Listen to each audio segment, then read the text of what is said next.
The term almond mom has become so popular, and I'm actually really happy about this because I think it sheds light on a lot of issues that end up happening to us growing up that impact our relationship to food and then therefore carry over into adulthood, and we wonder, where did all this stuff come from? How did I get such a messed up relationship with food? And we have to be looking at the way in which we were raised and what our caregivers and parents told us. But before we dive into that, my name is Catherine Metzelar. I'm a registered dietitian, certified intuitive eating counselor, and eating disorder specialist.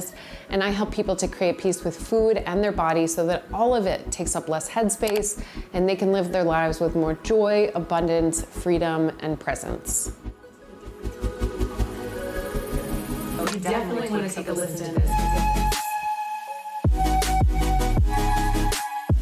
What is a almond mom? This phrase in particular was coined by naming Gigi and Bella Hadid's mom almond mom because of the behaviors that she was showing on reality television, where she was constantly criticizing her daughters about the food that they were eating, the food that they were taking in, what size bodies they were in. And the phrase almond mom refers to a mom like that, a mom that is constantly criticizing her children, trying to control what they're eating, monitoring their food, locking cabinets, you name it. We could think of many different examples. And I want to highlight it because I think that this can give you information if you are suffering from a dysfunctional relationship with food, or you're just feeling like something is messed up and I need it to change. The term almond mom can give us insight into why you might be experiencing what you're experiencing because of the way that you were raised by your caregivers. Is this exclusive to moms? No, we don't want to put all of the blame on moms. I also want to name and honor that parents often are doing the best that they can,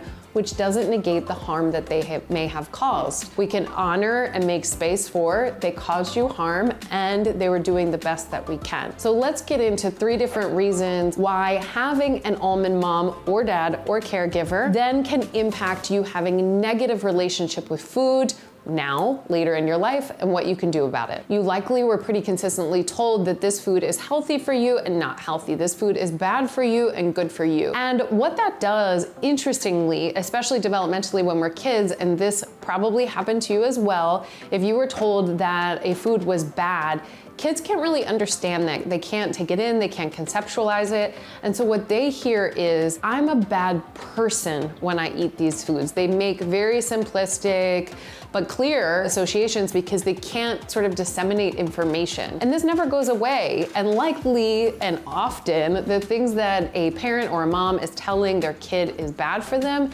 is also what the culture is telling them that is bad for them. So they get the message at home and then they get it out in the world. And likely right now in this moment as an adult, when you eat certain foods, you feel like a bad person. And why does this matter when you're wanting to heal your relationship with food? This is because this creates shame. Shame is simply the thought, feeling, experience of there's something wrong with me, fundamentally wrong, my character, who I am.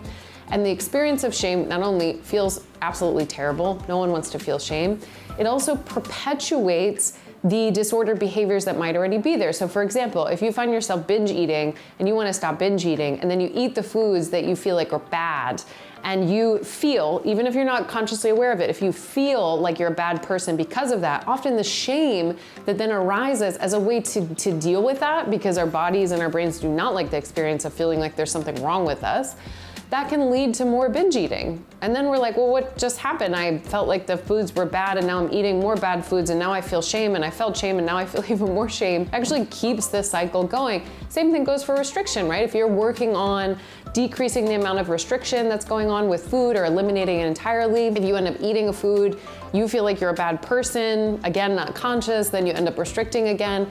So if you are struggling with your relationship with food, this is an area to think about. If you had an almond mom that taught you these things, it can impact you into adulthood, and it's your now responsibility or opportunity to start really challenging that you are not a bad person, that the food that we eat is not about anything that has to do with morality. Your morality as a human does not change based on what you're eating, despite what our culture and our dieting culture has told you. The second thing is, if you had an almond mom, likely you had foods that were either restricted in the household and not really allowed, mom didn't bring them into the house, told you that they were bad for you, etc., Or she might have brought them into the house, but there was still a lot of rules around those specific foods. Let's take a common one. It's really common. The parents, and in this case, almond moms, will restrict sweets. They'll tell their kids that they're bad for them. They've been told that they're bad for the kids, that they shouldn't be eating them. Maybe they even lock the cabinet where the sweets are.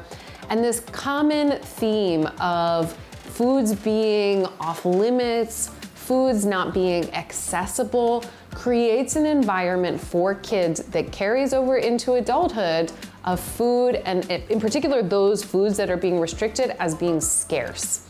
Now, why does this matter? Why does this matter if you are an adult right now wondering what is going on with my relationship with food? Why am I experiencing what I'm experiencing? Well, going back to your childhood environment, when foods are restricted, even though cognitively you might be able to look back and think, oh, food was abundant, I had plenty of it, it actually creates a food scarce environment. Your body cannot perceive, understand, note the difference between actually not having access to food and food being restricted. And it is really, really hard. Sometimes people will even put it into the category of being traumatic, not having consistent access to food. So, in adulthood, how does this impact you? What ends up happening as an adult? Well, a lot of times, and I see this often, the foods that were restricted growing up by your almond mom or your parents ends up being the foods that you feel a lot of fear around as an adult, a lot of shame about eating, and a lot of guilt. Those foods, again, were likely also demonized in our culture, in our dieting culture. But the fact that they were restricted in your household, we're not often even aware that this then carries over into adulthood and messes with your freedom and unconditional permission that you might want to have around foods. The third way that having an almond mom can impact you as an adult is specifically related to your body image. A lot of times almond moms aren't just criticizing their children, their kids around what they're eating, they're also hyper-focused, whether it's overt or not, they make it very clear that what they care about most is that their child is in a thin body. And children feel that. They feel that, they hear that, they take that in. They hear that what mom cares about the most is that I am thin. And I am only lovable if I am in a thin body. I am only deserving of attention if I'm in a thin body. And not only is that particularly painful as a kid, this kind of messaging, because it happens so often and it's the environment that you grew up in when you're a kid, carries over into adulthood, and you end up feeling like constantly, I'm not good enough, I'm not pretty enough, I'm not lovable, I'm not deserving, I'm not worthy. It's this constant feeling like you're never good enough. It impacts self-confidence, it impacts our felt sense of feeling worthy.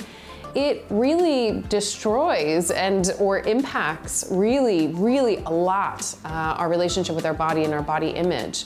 And so if you had an almond mom and now you're feeling like, I don't deserve to be in a relationship. I don't deserve to eat pleasurable foods. I don't deserve to get that promotion, you name it. It may be impacted or may have been impacted by your mom's communication, your mom's belief, your mom's obsession with you being in a thin body.